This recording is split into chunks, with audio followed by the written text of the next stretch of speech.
Praise to the lord. ఈరోజు దేవుడు మనకిచ్చినటువంటి వాగ్దానం ఏంటంటే సంఖ్యాకాండము 23వ అధ్యాయము 19వ వచనం. దేవుడు అబద్ధమాడుటకు ఆయన మానవుడు కాడు, పశ్చాత్తాపపడుటకు ఆయన నరపుత్రుడు కాడు.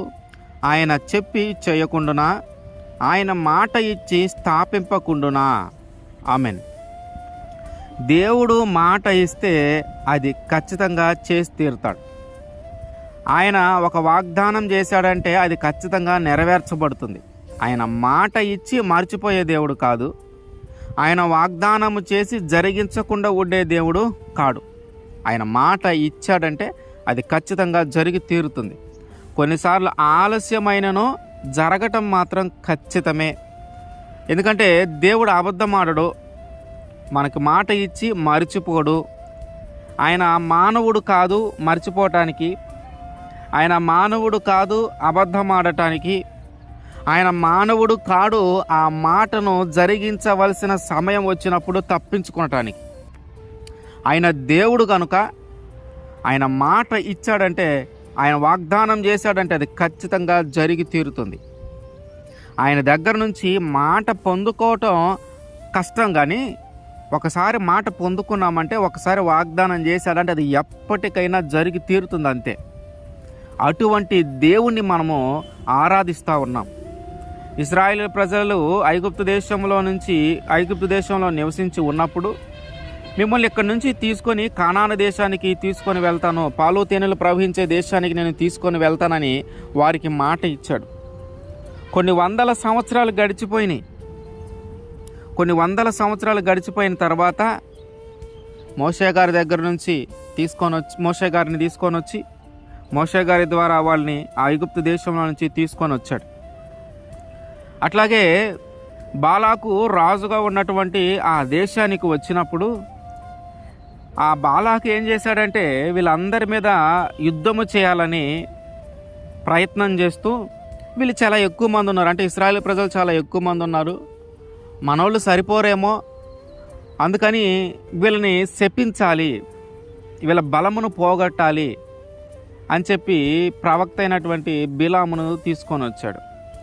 బిలామును తీసుకొని వచ్చి, ఇదిగో ఐగుప్తు దేశం నుంచి కొంతమంది జనం వచ్చారు, వాళ్ళ చాలా ఎక్కువ మంది ఉన్నారు, ఈ దేశం చుట్టూ ముట్టారు, నువ్వు వారిని శపించు, నువ్వు వారిని శపిస్తే వాళ్ళు శపించబడతారు, వాళ్ళలో ఉన్న బలం తొలగిపోతుంది, అప్పుడు నేను ఈజీగా వాళ్ళ మీద యుద్ధం చేస్తాను, ఈజీగా వాళ్ళ మీద గెలుస్తానని ఆ బిలాముతో బాలాక్ అన్నప్పుడు, ఆ రాజు అన్నప్పుడు, బిలాం ఏం చేశాడంటే, దేవుడు ఏం చెప్తే అదే చెప్పగలుగుతాను, నా సొంతంగా నేనేం చెప్పలేను, ఆయన ఏ మాట పలికిస్తే ఆ మాటే పలుకుతాను, కానీ నా సొంతంగా నేనేం పలకలేనయ్యా అని చెప్పి ఆ శపించాల్సిన ప్రజలను దీవించాడు. ఎప్పుడైతే దీవించాడో మళ్ళీ రాజు అంటున్నాడు, అదేంటి నేను శపించమన్నాను కదా, నువ్వేంటి వారిని దీవించావు, సరే ఇంకో వైపు వెళ్దాం పదా, అక్కడికి వచ్చైనా వాళ్ళని శపించు అంటే ఆయన శపించలేకపోతున్నాడు. ఆయన శపించలేక దీవిస్తూ ఉన్నాడు. కారణం ఏంటంటే, అప్పుడు మళ్ళీ రాజు అడుగుతున్నాడు, ఎందుకు నువ్వు అట్లా చేస్తూ ఉన్నావు, ఎందుకు వాళ్ళని శపించలేకపోతూ ఉన్నావు, ఎందుకు వాళ్ళు నశించిపోవారని ఒక మాట అనలేకపోతూ ఉన్నావు అంటే, అప్పుడు ఆ రాజుతో ఆ బాలాకుతో బిలాము చెప్తున్న మాట ఏంటంటే, దేవుడు అబద్ధం ఆడుటకు ఆయన మానవుడు కాదు, పశ్చాత్తాపడుటకు ఆయన నరపుత్రుడు కాడు, ఆయన చెప్పి చేయకుండానా, ఆయన మాట ఇచ్చి స్థాపించకుండానా. అయ్యా బాలాకు, వీళ్ళు ఐగుప్తు దేశంలో నుంచి వచ్చిన ప్రజలు, వీళ్ళు ఇజ్రాయేల్ ప్రజలను ఎవరు శపించలేరు, ఇజ్రాయేల్ ప్రజలను ఎవరు నశించిపోయేలాగా చేయలేరు, వారికి వారి దేవుడు వాగ్దానం చేశాడు, వారికి వారి దేవుడు మాట ఇచ్చాడు, ఇదిగో క్షేమంగా మిమ్మల్ని తీసుకొని వెళ్తాను, పాలు తేనెలు ప్రవహించే దేశంలోకి మిమ్మల్ని నడిపిస్తానని వాగ్దానం చేశాడయ్యా, మాట ఇచ్చాడయ్యా. ఇదిగో ఆ మాట ఇచ్చిన దేవుడు అబద్ధమాడే దేవుడు కాదు, ఆ మాట ఇచ్చే దేవుడు నమ్మించి మోసం చేసే దేవుడు కాదు, ఆ మాట ఇచ్చే దేవుడు అసలు మానవుడే కాదు. ఆయన మాట ఇస్తే ఖచ్చితంగా జరుగుతుంది, ఆయన మాట ఇస్తే ఖచ్చితంగా చేస్తాడు, ఆయన మాట ఇస్తే ఖచ్చితంగా స్థాపిస్తాడు, ఆయన మాట ఇస్తే ఆలస్యమైన ఖచ్చితంగా జరుగుతుంది. అటువంటి దేవుడు ఇచ్చిన మాటని ఇప్పుడు నేనెలా మార్చగలను? అటువంటి మాట ఇచ్చిన ఆ దేవుడి మాటను ఇప్పుడు నేను ఎలా తప్పించగలను? వాళ్ళు ఆశీర్వదింపబడిన ప్రజలు, వారిని దేవుడు ఆశీర్వదించాడు, వాళ్ళు అభివృద్ధి చెందుతానని వాళ్ళకి వాగ్దానం ఇచ్చాడు, పాలు తేనెలను ప్రవహించే దేశంలోకి పంపిస్తానని మాట ఇచ్చాడు. వాళ్ళని ఆశీర్వదించిన ఆ దేవుని మాట ఇప్పుడు నేను నశించిపోయేలాగా ఎలా చేయగలను? దేవుడు వారికి ఇచ్చిన మాట తొలగిపోయేలాగా నేను ఎలా చేయగలను? అది నా వల్ల కాదు. ఆ దేవుడు మాట ఇచ్చాడంటే అది ఖచ్చితంగా జరిగి తీరుతుందయ్యా అని చెప్పి ఆ రాజుతో చెప్పడం జరిగింది. అంటే దేవుడు మాట ఇస్తే అది ఖచ్చితంగా జరుగుతుంది. ఎక్కడో ఐగుప్తు దేశంలో ఇచ్చిన మాట ఇక్కడెక్కడో ఉన్న ఈ ప్రవక్తతో కూడా దేవుడు చెప్పడం జరిగింది. వాళ్ళు ఆశీర్వదింపబడిన ప్రజలు, వాళ్ళని శపించొద్దు. వాళ్ళు దీవించబడిన ప్రజలు, వారిని శపించొద్దు. ఆ మాట ఆ ప్రజలకి ఇచ్చాడు కనుక ఎంతమంది వచ్చినా వారిని శపించలేకపోయారు. అంటే ఎంతమంది వచ్చినా వారి మీద యుద్ధం చేయలేకపోయారు.